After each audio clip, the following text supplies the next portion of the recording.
გუშინ გავრცელდა ინფორმაცია, რომ Yandex Delivery, რომელიც მუშაობს საკვების მიტანაზე, გადის ქვეყნიდან და მიზეზი არის ის, რომ ვერ იმუშავეს და წაგებაზე მიდიოდა კომპანია. რაც ცალსახად ძალიან კარგია, მივესალმები, მაგრამ რა მიკვირს იცით?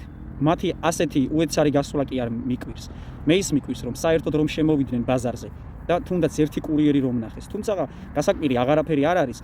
მაშინ როცა 1800 პირველი წელს თითქოს და უფრო მაღალ ღირებულებებზე რომ უნდა ყოფილიყო საზოგადოება ასული და იმგვარად არ უნდა ყოფილიყო გაფუჭებული როგორადაც დღეს არის, რომ 1800 პირველი წელს საქართველოს იპყრობს რუსეთის იმპერია და 1802 წლიდან უკვე საქართველოში ქართულად ლოცვა კურთხევა აღარ აღევლინება და რუსეთის მიერ დანიშნული ეგზარხოსი და მის მიერ მართული მაშინდელი საპატრიარქო და დანარჩენი ეპისკოპოსები თუ მღვდლების გარკვეული ნაწილი, რომლებიც რუსეთს დაემორჩილნენ და რუსულ ენაზე აღასრულებდნენ წირვა ლოცვას, აი ეს მოხდა სულიერი მდგომარეობიდან გამომდინარეც რომ ვიმსჯელოთ არათუ რაღაც მატერიალური და რაღაცა ღირებულებითი კუთხიდან.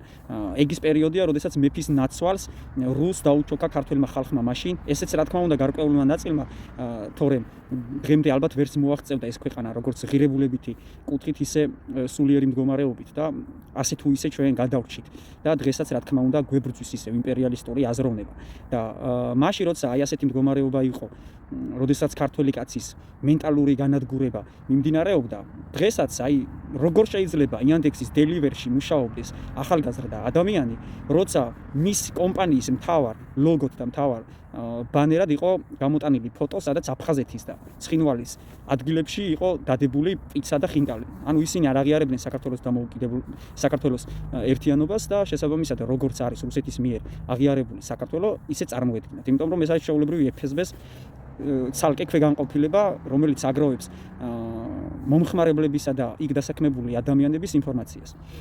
ეხლა ამას რომ თავი დავანებოთ ვიღაც სიტყვის, რომ აი რაქანას ოჯახის არჩენი ყავს.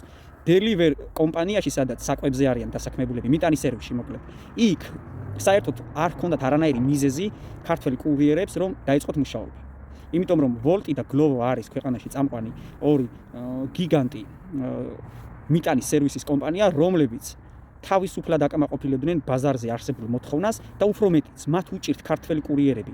არ არის საკმარისი, დეფიციტია. ქართველები აღარ უნდათ აქ მუშაობა, ან გარბიან აქ ძიმე ფსიქოლოგიური მდგომარეობის გამო და მუშაობენ საზღვარგარეთ. და ინდოელების აყვანა უწევთ უკვე Glovo-შიც და Volt-შიც.